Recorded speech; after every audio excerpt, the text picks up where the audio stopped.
Welcome to the Simply Real Life podcast. I'm Sarah, the founder of Simply Real Health, here to help you simplify, amplify, and elevate your life. This show is for those of you who want the real talk on how to live a more intuitive and intentional life, a life that's healthy from the inside out, and one that feels more effortless, aligned, simple, and more alive. We cover it all, from health, wellness, mindset, motherhood, daily habits and rituals, to business and relationships, creativity and growth, and tiny tricks to feeling your best, and the energetics behind it all filled with personal stories, unfiltered conversations, and of course, answering all of your burning questions, all in the way of simplicity and keeping it real, so that you can create your own version of your healthiest life. Let's do it.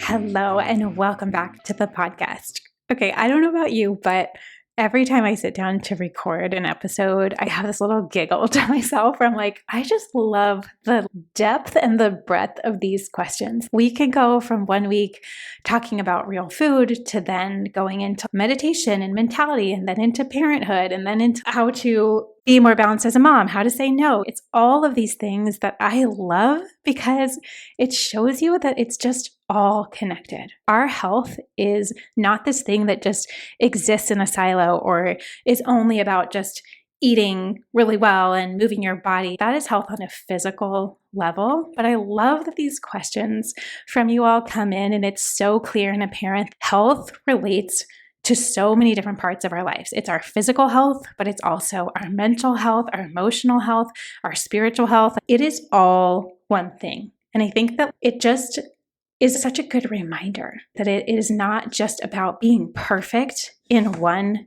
area, especially when it comes to your health and taking care of yourself. It is about how you're doing one thing is usually a sign of how you're doing other things in your life. So today's question makes me smile because it is exactly on this point. And I also found it so interesting that she asked the question the way she did in bringing these two parts together. Before I leave you hanging, here is the question, was how to stay calm and consistent with healthy living and parenting.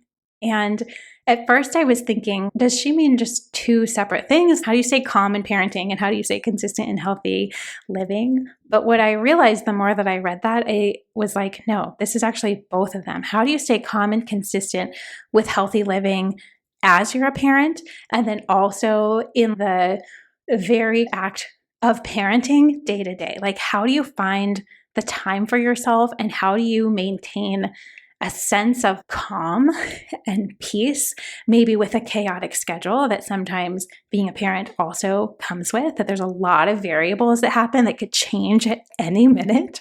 And then also being calm and consistent with yourself in taking care of yourself when there are these other beings in your life that also need a lot of caretaking and also need a lot from you. I want to just take a second to dive into this, not thinking that I have all the answers, but I have found that because of the way that I consistently live, that because of the way I think about my health, as my health is my physical health, my mental health, my emotional health, and my spiritual health, and all of those parts of me need nourishment and they need tending to, and they need, a little bit of time. And I think that is the key part here, is that a lot of times we're painted this picture that in order to take care of yourself, it requires hours of time, it requires tons of money, it requires a lot, like basically another full-time job,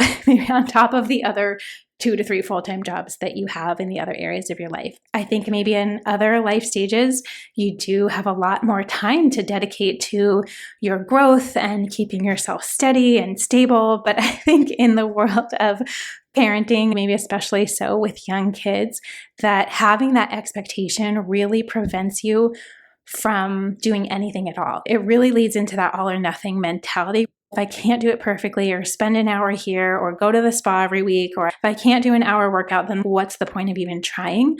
And I find that that is a little bit of a different way that I think and operate than maybe other people who talk about health or other people who are parents. I have the mentality that anything that I do and as many things that I can find that are small and tiny, and even just these tiny shifts in how I'm thinking or taking a second to reset myself, that those are the things that actually add up over time instead of relying on big pockets of time being given to you, which, let's just real talk for a second, that's probably not happening very often. It's not like we have these wide open spaces of time usually to dedicate to that. So staying calm and consistent with healthy living, I'm just going to start there because I think that is the foundation to then being able to be calm and consistent in every other area of your life, whether that's parenting or it's in your work life or it's in your relationships or it's any other area. It has to start with being calm and consistent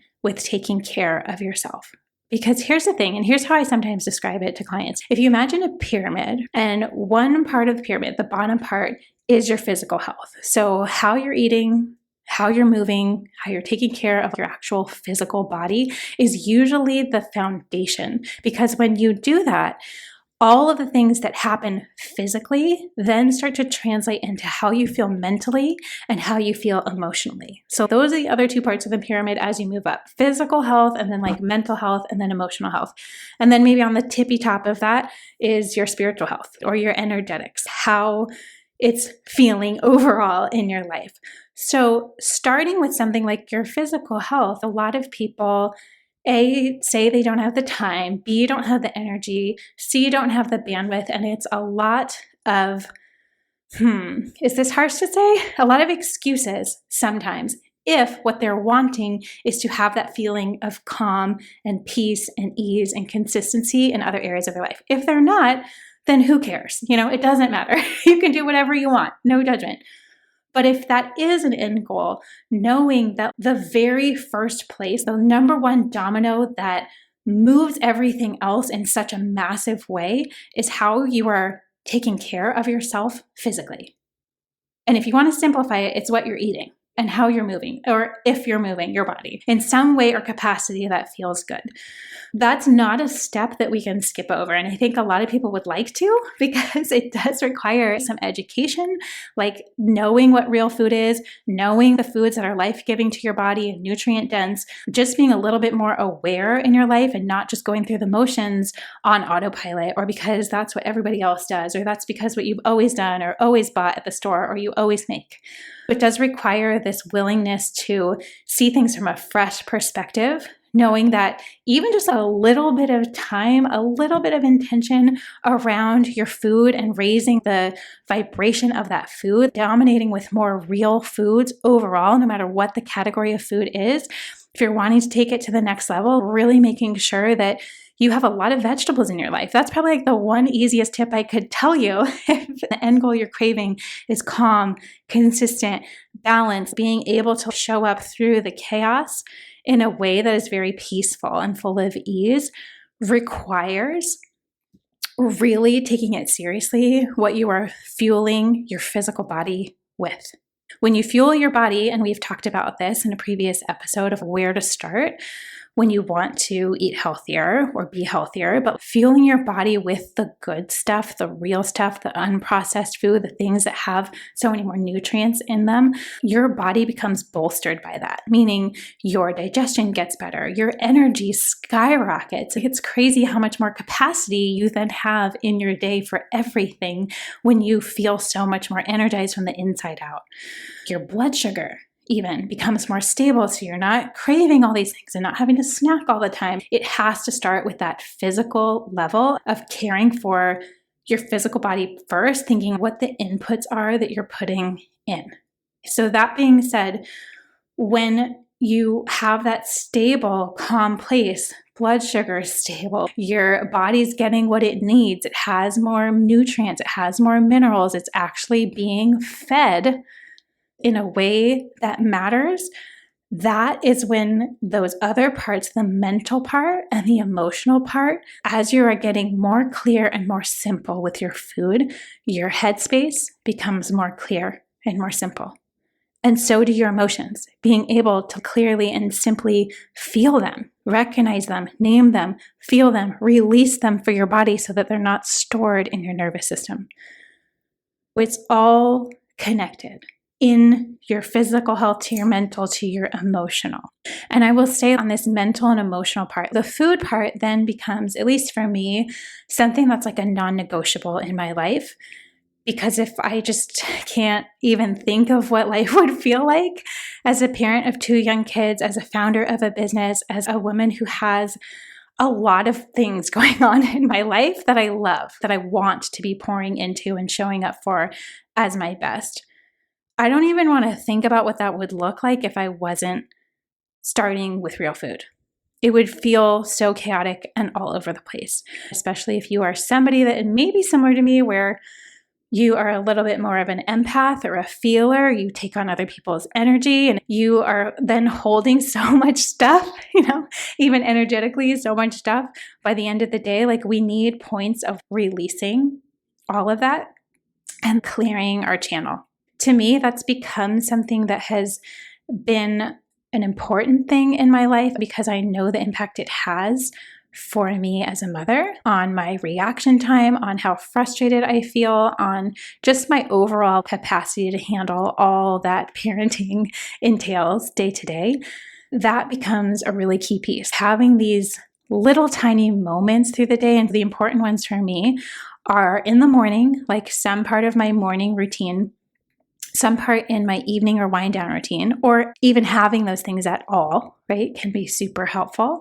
And then for me, I find that I usually need one other time during the day, and it's usually the late afternoon time when I'm transitioning from work mode, like CEO mode, boss mode, just managing a team mode, into motherhood and back into my home life and back into my family. And they're 2 very different vibes, 2 very different parts of me that I have found that I need a little bit of a transition. So a lot of days that could be like a little walk around the block. If that's not available, it could be a 10-minute meditation or even a 5-minute meditation.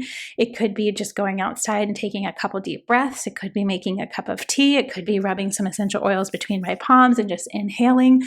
Depends on the day, depends on what you have going on, depends on your schedule. Just having the mentality of what could it be? Like, what tiny small thing would help me just take a breath, get recentered, make that, switch into parenting mode. And for those of you who are full-time parents, you might need a few more of those moments through your day. And maybe it's when the activity changes, like you're going from an outdoor outing inside for lunch, or from lunch into a quiet time, or something like that, where you actually give that usually to your kids. And so taking that second for yourself to reshift and check in. Where am I? What do I need more of right now? What do I need a little less of? Do I need more water today? How has my food been today? Just these micro moments, I just call them like anchor points in your day. So staying calm and consistent with healthy living means showing up for myself in those tiny ways, and making it something that for me, it's easier if it's just part of my routine, so I don't have to think so hard about it. For other people, it may feel better to just be a little bit more open-ended. And I think both can actually work great as long as you know yourself. The more that I find that my nervous system is regulated, the more I can help regulate with my kids. The more I can handle, the more I can hold, the more I can maintain that sense of peace and the Zen moments, even when I have a screaming toddler or some sort of fit that's happening or a meltdown, because let me tell you, they do happen. It's not like I am this perfect parent all the time. And if I notice myself being a little bit more short or snappy, even to my husband, I know that it is a sign that I need to quickly turn inwards and be like, how am I feeling? Am I taking care of myself? Am I showing up for myself? Am I feeding myself good food? Have I prioritized moving or figuring out a way that could work in my daily schedule? Maybe that's with the kids. And a lot of times that is the case. You have to do the most you can with what you have, whether that's time or energy, resources, whatever it is, but prioritizing your own sense of balance and peace in your nervous system, knowing that the biggest, most efficient place to start would be with your food. And then knowing too that having little moments to check in, to release, to process through stuff, that if you're just going through your day and it's one thing to the next, to the next, to the next, to the next, and you're not taking care of yourself and you're not eating, you're not drinking water. And of course, by afternoon, it's like your body revolts and it's going to the snack closet or needing a glass of wine every single night to unwind and release from the day, which is fine if that works for you. But I'm saying it doesn't always have to be so extreme, that there are ways I think that we can really hold ourselves a little bit better and prioritize ourselves, knowing that if we do that, the goal is not to be just selfish and thinking about yourself all the time. You are doing that so that you can show up better as a parent, to be more calm and rational and stable and just being the peace amongst the storm for yourself, for your kids, for your relationships, being able to have a little bit more control, a little bit more strings to pull, that you know the things that could help you feel that way and prioritizing what those things are. Take it or leave it. These are just the things that I have found helpful for me.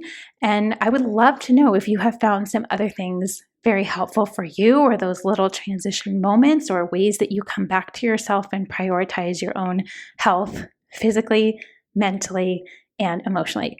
And with all things, just give it a try and see how it goes and see what you notice. I hope that this was helpful, and I hope that there's maybe one tiny piece that you could take to try. I love you so much. I'll see you again next week. If you enjoyed this episode and want more like it, make sure you're subscribed to the Simply Real Life podcast wherever you listen to podcasts, and maybe share it with a friend or two. That would mean the world.